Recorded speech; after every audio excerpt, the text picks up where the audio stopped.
Good morning friends, welcome back to my channel Sanchita and Pritam. আজকে অনেকগুলো দিন কেটে গেছে, অনেকগুলো দিন পার হয়ে গেছে। তারপর আবার নতুন ভিডিও দিচ্ছি তোমাদের সামনে। আজকে হচ্ছে শুক্রবার, প্রায় মোটামুটি এক সপ্তাহের ওপর হয়েছে মনে হয় ভিডিও দিইনি, বড় ভিডিও কোনো পোস্ট করিনি। তো রান্না পুজোর সামনে, বুঝতেই পারছো, জামা কাপড় আলমারি একটু পরিষ্কার হচ্ছিল। এখনও ঘর পরিষ্কার হয়নি, ভাবো, ঘর পরিষ্কার বাকি আছে। তো কালকে শনিবার আর পরশু দিন রবিবার, দুদিন ছুটি আছে। তো ভাবছি দুদিন সঞ্জুতে আমাদের মিলে ঘরদোরগুলো পরিষ্কার করে ফেলবো। প্রতি বছর তাই করি। এবার আলমারিগুলোই একটু পরিষ্কার হচ্ছে, কেননা বাচ্চাদের আলমারি আছে, আমাদের আলমারি আছে, তারপরে ওই ঘরে একটা আলমারি রয়েছে। এইসব টুকিটাকি কাজের জন্য না আমি একদম ভিডিও পোস্ট করতে পারছি না, জানো তো। তার উপর আবার শোনো, তাহলে শোনো, তোমাদেরকে বলি। কী বার বলো তো, ওটা মনে হয় সোমবার, মনে হয় হবে না, সোমবার না, রবিবার সকালবেলা তোমরা নিশ্চয় শুনেছো যে এই যে আরজি কর হসপিটালের যে ব্যাপারটা।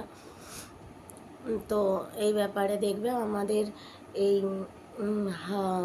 হাওড়া আন্দুল হাটগাছা, যেটা মানে যে কেসটা হয়েছে আর কি, ওর যে দাঁড়াও এক সেকেন্ড, তোমার যে ওই যে কি বলতে গেলাম যেন, ওই মেডিসিনের যে কেসটা হয়েছে, ভুল টেন্ডার মেডিসিন, এরকম কিছু একটা ব্যাপার হয়েছে না, দুটো ব্যক্তির নাম এসছে। তো আমি মানে জাস্ট অবাক, সকালবেলা রবিবার দিন সকালবেলা ঘুম থেকে উঠে দেখছি সিবিআইয়ের লোক আমাদের বাড়ির পাশে। মানে ভাবতে পারা যায় আমরা ছোট থেকে এইখানে এই লোকগুলোর সাথেই রয়েছি, যারা এই আরজিকর কাণ্ড নিয়ে এত কিছু হচ্ছে, এরাই দায়ী, এরাই মানে এরাও জড়িত আছে। জাস্ট ওই বিষয় নয়, মানে ডক্টরের সাথে যেই জিনিসটা হয়েছে সেই বিষয় নয়, কিন্তু যে মেন যে প্রিন্সিপাল, তার তার লোক, ডান হাত বাঁ হাত, তাকে ওষুধ মারফত যোগাযোগ বা কোনো যাই হোক কোনো মারফত যোগাযোগ, তো সবটা তো বলাটা সম্ভব নয় এই চ্যানেলে। তো তোমরাই বুঝে নাও যে নাম তো দেখিয়েছে, তো একজনের নামগুলো বলা উচিত মনে হচ্ছে হবে না, যাই হোক তোমরা বুঝে গেছো। তো আমাদের এই আন্দুল হাওড়া থেকে যে দুজনকে ধরেছে আর কি, পুরো মানে আমার বাড়ির সামনে, আমি জাস্ট অবাক। সকালবেলা রবিবার ঘুম থেকে উঠে দেখছি, ও মা, একই কাণ্ড। তারপরেই আবার সন্ধেবেলা, তখন কটা হবে, আটটা এরম দিক করে আরও একজন, ওরে বাবা, মানে দুজনের বাড়ি, ভাবো, আমাদের বাড়ির পাশে। মানে কিছু বলার আর ভাষা নেই, আমি দেখছি আর অবাক হয়ে যাচ্ছি যে এরা এরকম।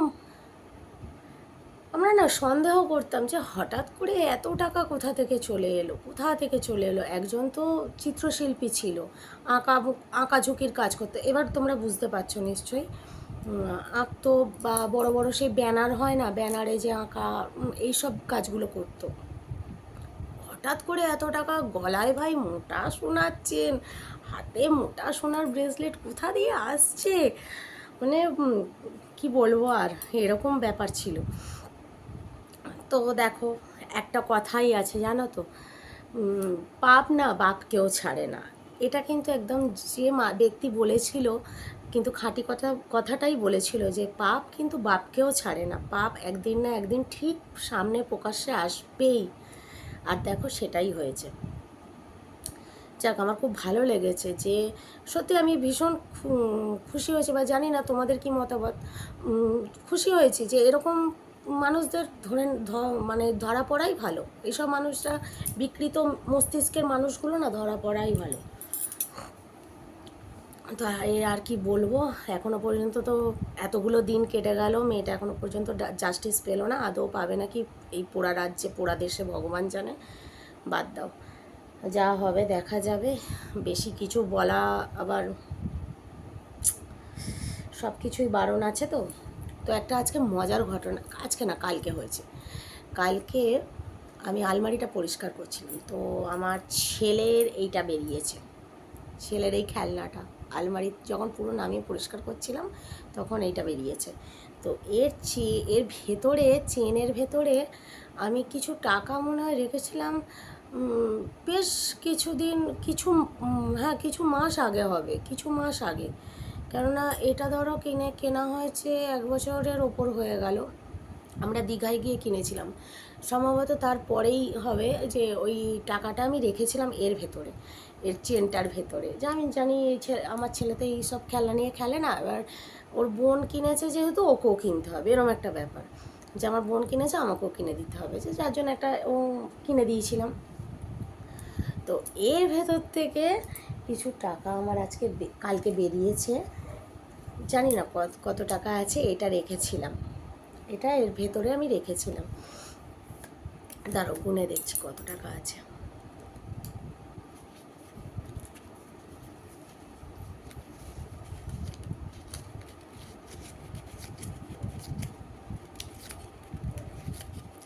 ৳50 নোট, 350 টাকা আছে 50 টাকার নোট, আর 500 টাকার নোট দেখি।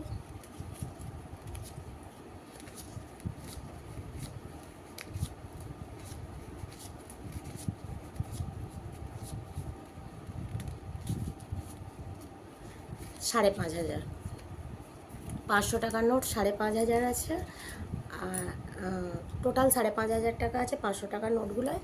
আর 50 টাকার নোটগুলোয় কত বললাম, 350 টাকা আছে। তো এই টাকাটা আমি হঠাৎ করেই পেয়েছি। হঠাৎ করে পেয়েছি মানে বলতে আমি রেখেছিলাম কবে আমার মানে মনে করতে পারছি না। আমি সত্যি একদমই ভুলে গেছি, আমি রেখে ভুলে গেছি। কালকে হঠাৎ করে পরিষ্কার না করতে গিয়ে এবার না ঠেকছে হাতের মধ্যে। যতই হোক ওটা খুব তো মোটা সোটা নয়, এরকম যখন ধরে ওটাও একটু মুছছিলাম দেখি হাতে ঠেকলো। কী হলো, এটা কি আছে এর ভেতরে? তারপর দেখছি আমি রেখেছিলাম, রেখে ভুলে গেছি। তো পেয়ে তো গেলাম, তো আর কি করব। এটা ভাবছি যখন এটা আমি ধরেই নিয়েছিলাম যে আমার কাছে নেই টাকাটা, আমার কাছে এই টাকাটা ধরো আমি ছিলই না, আমি ধরেই নিয়েছিলাম। তো আমি আর কি করব, এটা ভাবছি ব্যাংকে গিয়ে ফেলে দিয়ে আসবো, তাই না? এটাই করা উচিত, তাই তো মনে হয়। তোমাদের কি মতে বলে?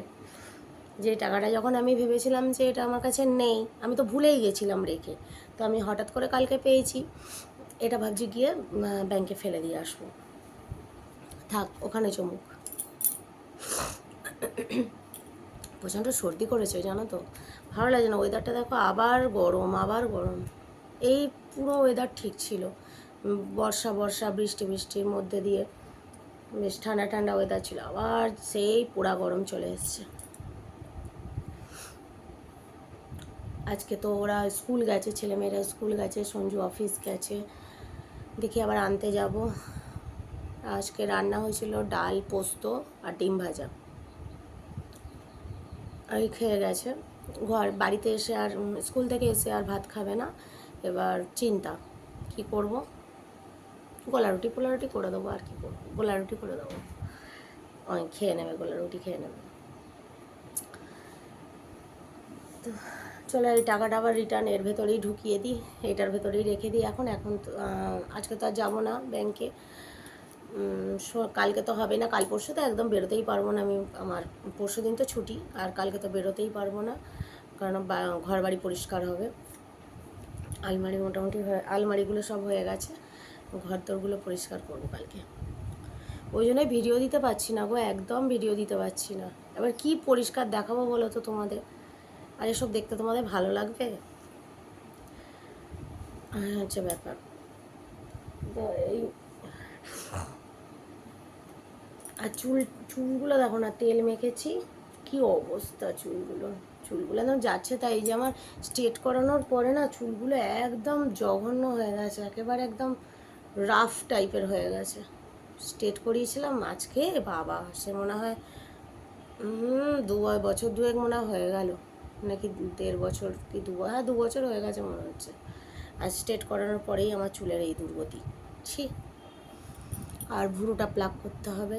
আজকে ভাবছি একটু বেরোবো আজকে না, ওই ওদের যখন পড়াতে আসবে তখনই বেরোবো, এছাড়া বেরোতে পারবো না। তাও আবার লুকিয়ে বেরোতে হবে। সব দিকে বিরক্ত জানো, আমার যে কী জ্বলন সেটা তোমরা বুঝবে না।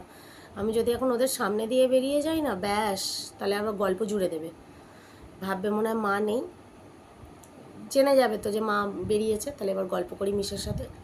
আর মিশো তো আর কি বলবো, সবই জানো, দিদিমণিরা তো ওরাও ওই পন্নারে, ব্যাস হয়ে গেল ফোন। ওই জন্য ভাবছি আজকে পেছনের দরজাটা দিয়ে বেরোবো।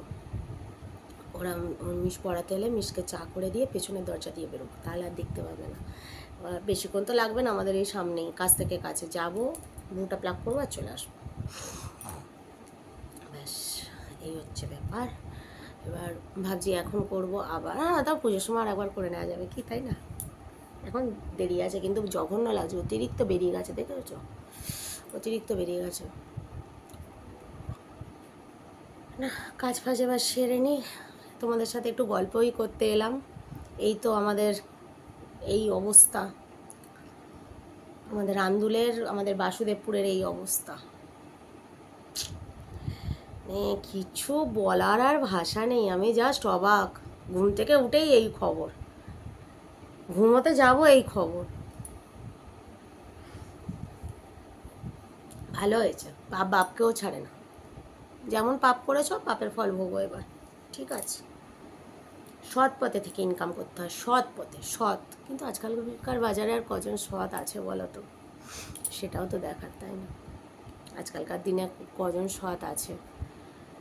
একটাই আফসোস থেকে যাবে যে মনে হয় না যে মেয়েটা জাস্টিস পাবে। এতদিন যখন হয়ে গেল, খালি এই দল এই দলকে কাদা ছোড়াছুড়ি করছে, ওই দল ওই দলকে কাদা ছোড়াছুড়ি করছে, খালি এই হচ্ছে। তোমরা খবর চালাবে, খালি খবর চালিয়ে এই দেখছি।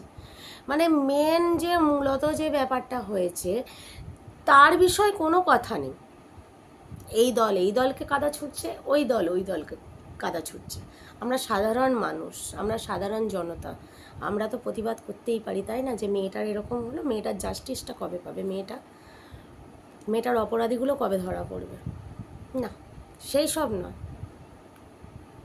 খালি এই চলছে। কোথায় বাস করছি, কি হচ্ছে, মানে ধিক্কার জানাতে ইচ্ছা করছে না, কি নিজেরা লজ্জা পাচ্ছি মেয়ে হয়ে জন্মে।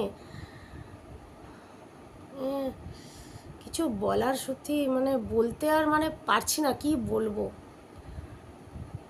আমাদের মেয়েরাও ধরো বড় হচ্ছে, সবার বাড়িতেই মেয়ে আছে, যাদের বাড়িতে মেয়ে আছে তাদের বেশি চিন্তা।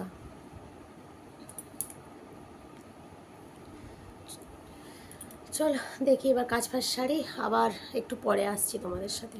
একটু কাজ সেরে নিই, চান টান করে নিই, এখনও চান হয়নি।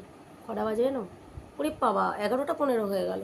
চলো, খালি বিছানাগুলো গোছানো হয়েছে, চান টান করে তারপরে আসছি, আবার আনতে যাবো।